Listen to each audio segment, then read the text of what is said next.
Remue ménage. Remue ménage.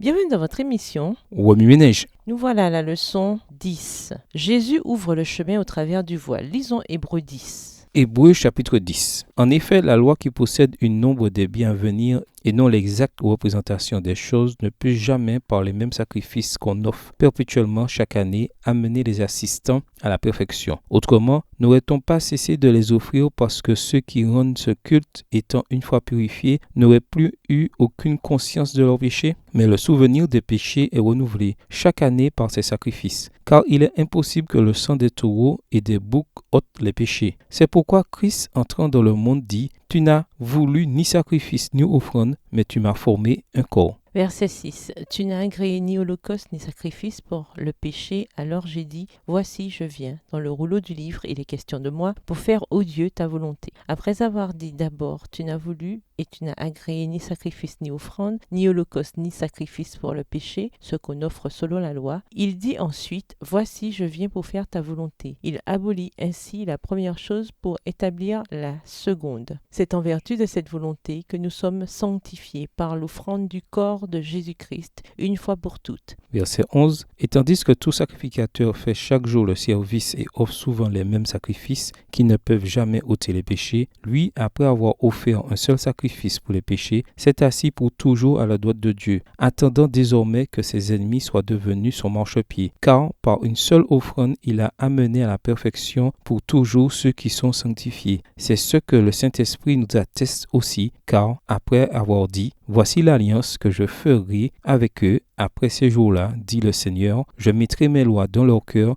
et je les écrirai dans leur esprit. Il ajoute, et je me souviendrai plus de leurs péchés ni de leur iniquité. Verset 18. Or, là où il y a pardon des péchés, il n'y a plus d'offrande pour le péché. Ainsi donc, frères, puisque nous avons au moyen du sang de Jésus une libre entrée dans le sanctuaire par la route nouvelle et vivante qu'il a inaugurée pour nous au travers du voile, c'est-à-dire de sa chair, et puisque nous avons un souverain sacrificateur établi sur la maison de Dieu, approchons-nous avec un cœur sincère, dans la plénitude de la foi, les cœurs purifiés d'une mauvaise conscience et le corps lavé d'une eau pure. Retenons fermement la profession de notre espérance, car celui qui a fait la promesse est fidèle. Veillons les uns sur les autres pour nous exciter à la charité et aux bonnes œuvres. N'abandonnons pas notre assemblée, comme c'est la coutume de quelques-uns, mais exhortons-nous réciproquement, et cela d'autant plus que vous voyez s'approcher le jour. Verset 26. Car si nous péchons volontairement après avoir reçu la connaissance de la vérité, il ne reste plus de sacrifice pour les péchés, mais une attente terrible du jugement et l'ardeur d'un feu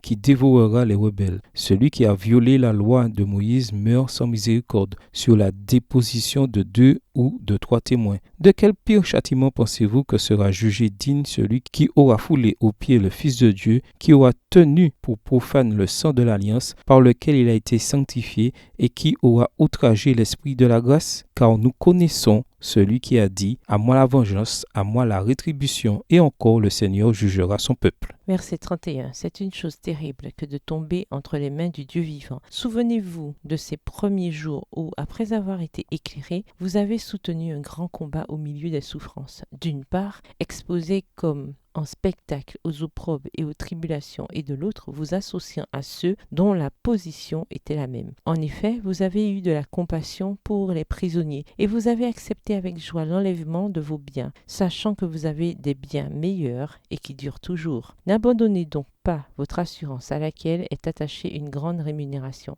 Verset 36. Car vous avez besoin de persévérance, afin qu'après avoir accompli la volonté de Dieu, vous obteniez ce qui est promis. Encore un peu de temps. Celui qui doit venir viendra, et il ne tardera pas. Et mon juste vivra par la foi. Mais s'il se retire, mon âme ne prend pas plaisir en lui. Nous ne sommes pas de ceux qui se retirent pour se perdre, mais de ceux qui ont la foi pour sauver leur âme. introduire un chemin vers la patrie céleste. Lorsque les disciples revinrent du mont des Oliviers, juste après que Jésus fut monté au ciel, ils étaient remplis de joie et de triomphe. Leur maître et ami s'était élevé à une position de pouvoir sur le monde et les avait invités à s'approcher de Dieu en son nom, avec la confiance absolue qu'il répondrait favorablement à leurs prières. Jean 14, versets 13 et 14. Même s'ils continuaient à vivre dans le monde et à être attaqués par les forces du mal, leur espérance était solide. Ils savaient que Jésus était monté au ciel pour leur préparer une place. Jean 14, versets 1 à 3. Ils savaient qu'il était le capitaine de leur salut et que par son sang, ils avaient ouvert un chemin vers la patrie céleste. L'ascension de Jésus au ciel est au cœur même de la théologie de l'Épître aux Hébreux. Elle marque le début du règne de Jésus et le début de son ministère de grand prêtre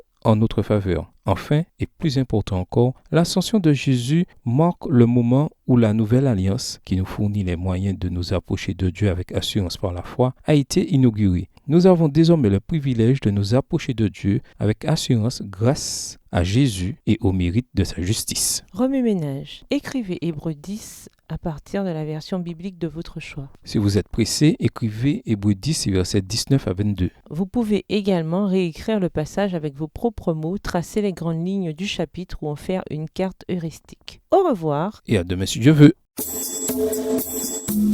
Remue-ménage. Remue-ménage.